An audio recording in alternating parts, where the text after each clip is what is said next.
Neuroptimiste, le podcast qui libère l'esprit avec Antoine Menet. Salut Antoine. Salut Julien. Antoine, aujourd'hui j'ai une nouvelle problématique à te soumettre. Problématique autour de la confiance en soi. Alors c'est quelque chose qu'on avait très rapidement abordé parce que dans un précédent numéro on avait abordé l'estime de soi. Tout à fait. Et c'est important de rappeler que les deux, déjà s'ils s'appellent pas pareil, c'est bien qu'il y ait une raison, sont un peu différents. Alors pour parler de confiance en soi, j'ai un exemple là qui me vient en tête, moi qui suis beaucoup de compétitions de tennis particulièrement. J'entends beaucoup d'athlètes lorsqu'ils font face au tirage au sort qu'ils se disent « Ah bah c'est mort, je suis tombé sur la tête de série, j'ai aucune chance, moi je suis pas tête de série, donc c'est mort, c'est pas fait pour moi. » Est-ce que là on est typiquement sur une problématique de confiance en soi ? Oui, on est exactement sur une problématique de confiance en soi parce que c'est une problématique dans laquelle la compétence n'est pas forcément la question. C'est-à-dire qu'arrivé à un certain niveau, vous êtes dans une compétition, grosso modo, les niveaux sont très proches, sont très semblables. Et puis on est dans la compétition de sport, donc on sait que dans le sport, tout peut arriver. Et ce moment où on se dit, je suis en face d'une personne, et ça peut se faire dans les sports d'équipe, je suis en face d'une équipe qui est sur le papier un petit peu meilleure que moi, on sait que objectivement, vous avez vos chances, l'équipe a ses chances, l'individu a ses chances. S'il y a match, justement, c'est qu'il y a quelque chose qui est possible de chaque côté. Donc à partir du moment où la compétence est semblable, et c'est le cas, je veux dire, à un certain niveau, tout le monde a à peu près la même préparation physique, a à peu près la même prépa mentale, la même nutrition. Je veux dire, grosso modo, c'est assez proche. Il y a un enjeu, il y a un match possible. Si c'est pas une question de compétence, c'est donc une question de confiance en soi. À partir de quand, Antoine, avec un peu de lucidité forcément, on peut détecter soi-même ce manque de confiance en nous ? C'est dans tous les moments où, et c'est ça qui le distingue de l'estime de soi, c'est quand on est plongé dans une compétence concrète, dans une situation concrète, et où, bien que objectivement on arrive à se dire qu'on a des compétences, on a cette impression, ce sentiment de se dire je ne vais pas y arriver, c'est pas à ma portée. Je ne suis pas capable finalement de réussir ce challenge. Et est-ce qu'on doit contrebalancer à la fois cette notion de confiance en soi et aussi quelque part les ambitions qu'on peut se fixer ? Je donne un autre exemple. On croise en ce moment beaucoup de gens le long du canal qui préparent tous des objectifs qui sont différents. Certains c'est juste du loisir, certains ils préparent le marathon pour faire vraiment le grand écart. Et quand le premier croise le deuxième, ils disent mais non, mais moi le marathon, j'en suis incapable. Est-ce que c'est parce qu'il manque de confiance en lui ou c'est parce que finalement il s'est jamais mis face à une certaine réalité et mis en place quelque part un programme qui lui permettrait de... Alors là, il y a les deux évidemment, et ta question est excellente. Il y a les deux enjeux qui viennent se télescoper. Quelqu'un qui court, je sais pas moi, 3-4 km tous les dimanches, qui dit moi un marathon j'en serais pas capable. Oui, effectivement, ça n'est pas possible. Ou alors à moins de se faire violence, mais ça n'est pas possible parce que la charge d'entraînement n'est pas adéquate, parce que l'entraînement n'est pas adéquat, parce que les choses ne sont pas mises en face de ce qui est nécessaire. Mais l'autre question qui se pose derrière, c'est ok, imaginons maintenant que tu prennes 6 mois de préparation, que tu aies ce qu'il faut au niveau nutritionnel, au niveau plan d'entraînement, et qu'on te mette dans des conditions qui te permettent de le faire. Est-ce que tu penses encore que tu ne serais pas capable de faire un marathon ? Si la personne dit avec le bon entraînement je serais capable de faire un marathon, là effectivement il y a quelque chose de l'ordre de oui c'était juste un problème de compétence. Si la personne se dit non je vraiment quelles que soient les conditions je suis sûr que je n'y arriverai pas, là il y a peut-être quelque chose au niveau de la confiance en soi. On a compris donc la barrière qu'on pouvait chacun se fixer. On n'est d'ailleurs personne à l'abri de ça, d'une perte de confiance à un moment ou à un autre dans nos vies. À l'inverse, et c'est assez sociétal j'ai l'impression, j'ai envie de te poser la question, mais est-ce qu'on peut opposer quelque part la notion de confiance en soi et d'humilité, ou manque d'humilité pour le coup ?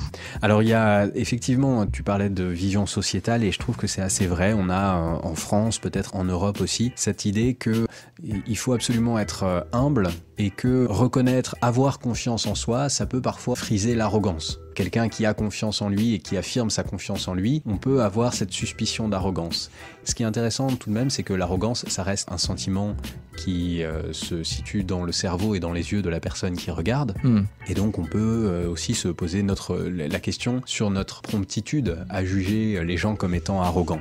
Pour moi, la confiance en soi, c'est la capacité à se dire « je suis capable, je me sens capable de faire ça ». Et donc témoigner d'une certaine confiance, témoigner du fait qu'on se sent capable de réaliser réaliser quelque chose, ça n'est pas forcément être arrogant. Ça devient arrogant à partir du moment où c'est hors de proportion de la situation à laquelle on fait face. Mais rester humble, c'est avoir la capacité de regarder la réalité en face, regarder la réalité telle qu'elle est, c'est-à-dire nos manques, mais aussi nos forces. Et donc pour moi, la confiance en soi fait partie de l'humilité. On peut avoir confiance en soi en restant humble, c'est-à-dire en comprenant très bien quelles sont la portée de nos forces, qu'est-ce qu'elles nous permettent de réaliser et ce qui est en dehors de notre portée. C'est très clair. Alors quand je suis en perte de confiance, quand ça m'arrive, est-ce qu'il y a des tips, quels sont les outils, les solutions justement pour y remédier, dans le sport ou dans la vie d'ailleurs ? Bien sûr, alors comme tu le disais, c'est quelque chose qui peut nous arriver à tous, un manque de confiance en soi, parce que la confiance en soi, c'est une compétence qui est située. Elle dépend de la situation dans laquelle on se trouve. Par exemple, moi, s'il s'agit de parler à un micro ou de faire une conférence,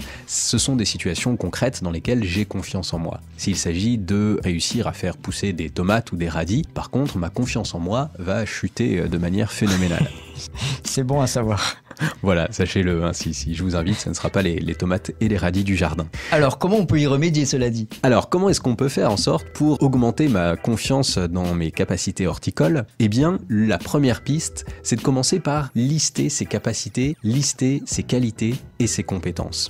En fait, puisque la confiance en soi est une compétence située, on a tendance à se focaliser juste sur ce qu'on ne sait pas faire dans ce petit espace, dans ce petit univers, dans ce petit objectif. Alors que on est bien plus étendu que ça, on a des plus grands horizons, il y a plein de choses qu'on sait faire en dehors de l'objectif qu'on se note. Pour donner un exemple, si je reprends mes tomates, j'ai pas confiance en moi dans le fait de faire pousser des tomates, et pourtant si je prends le temps de réfléchir, eh bien suivre une recette, suivre une procédure, suivre un processus, ça c'est quelque chose dans lequel j'ai confiance, je sais que je suis capable de faire ça. Et donc petit à petit, je vais construire une confiance autour de ma pousse de tomates, parce que je me dis, mais en fait, ça demande des qualités, des compétences, des choses que je sais faire par ailleurs. Et donc commencer à retrouver ce sur quoi je peux m'appuyer pour me développer, pour progresser, pour faire face à ce défi, je pense que c'est un bon premier outil. Ensuite, il y a cette idée de se mettre des petits défis, de se mettre des petits challenges. Parfois, on perd la confiance en soi parce qu'on regarde un objectif qui est trop gros, qui est trop grand. Je commence à planter des tomates et je vois tout de suite la tomate magnifique, rouge, qui a poussé parfaitement. Mais avant d'en arriver là, eh bien, elle est d'abord une petite graine qui va grandir et puis ensuite un tuteur à mettre et qui va pousser autour du tuteur, etc., etc. Et donc, quand je découpe les étapes, elles me font moins peur parce que je me dis, eh bien, ce sont des choses que je peux plus facilement maîtriser. Ok, d'accord, ma première échéance, ma première étape, elle est réussir à faire sur 2 semaines germer la graine et puis ensuite les 2 semaines suivantes, ça va être de trouver comment mettre mon tuteur, continuer à arroser, etc. Et donc j'ai beaucoup moins de choses à faire. Ce sont des choses qui me paraissent plus abordables. Donc se mettre des petits défis, c'est important et y compris parce que ça habitue à créer des petites réussites. Je réussis à faire un circuit de la récompense où je me dis dans mon cerveau, bah tiens, ça y est, j'ai réussi mon premier défi, elle a germé, si j'ai réussi celui-ci, peut-être que je suis capable de réussir le suivant. Et puis, pour terminer, un troisième outil, c'est ce qu'on appelle le discours intérieur. C'est-à-dire, qu'est-ce que je me dis réellement ? Est-ce que je suis en train de me dire allez, vas-y, tu peux y aller, bien sûr que ça va pas être la tâche la plus évidente, ou c'est pas une tâche que tu as l'habitude de faire, ou c'est une tâche que t'as pas encore réussi, mais tu en es capable, t'as traversé déjà d'autres défis, ou est-ce que, dans mon fort intérieur, dans la petite voix que j'utilise là quand je me parle dans ma tête, je me dis mais non, de toute façon, laisse tomber, t'y arriveras pas, et puis de toute façon, regarde, t'as déjà eu cet échec, et puis cet autre échec-là. Imaginez qu'il y ait quelqu'un en permanence à côté de vous qui commente ce que vous faites. Est-ce que vous préféreriez quelqu'un qui vous encourage, qui vous dit mais vas-y, bien sûr que ça va pas être évident, mais on va y aller, et puis on va y aller à 2, et puis on va apprendre, et puis on va progresser, et puis l'échec c'est pas grave parce que de toute façon ça va être fun et intéressant, ou est-ce que vous préférez quelqu'un qui vous sabote ? Et bien souvent, on est cette personne. On est la personne qui a le choix entre est-ce que je tiens un discours positif et encourageant envers moi-même, ou est-ce que je suis la personne qui finalement va me mettre un joli chassé dans les tibias. Eh ben, il n'y a plus qu'à. Merci beaucoup, Antoine. Alors, si je résume un petit peu tout ce qu'on vient de se dire là pour faire un résumé de ces solutions, de ces tips, comme on les appelle. 1. Plutôt retenir nos qualités que nos limites ou nos contraintes et dresser quelque part la liste de nos compétences. Tout à fait. C'est important. Ensuite, se lancer des défis qui sont peut-être réalisables pour commencer et ensuite upgrader petit à petit. Exactement. Et ensuite, quelque part, de ne pas se mentir à soi-même et s'écouter quand on peut être ambitieux pour la suite. Voilà, tout à fait. S'écouter, savoir s'écouter et savoir se parler. Alors moi, si je m'écoutais un petit peu, Antoine, j'irais bien manger une petite pizza. À toi de choisir si tu mets des tomates ou pas dessus. On y va ? Écoute, si c'est des tomates du jardin, proposées par le restaurant, j'y vais les yeux fermés. Allons-y alors.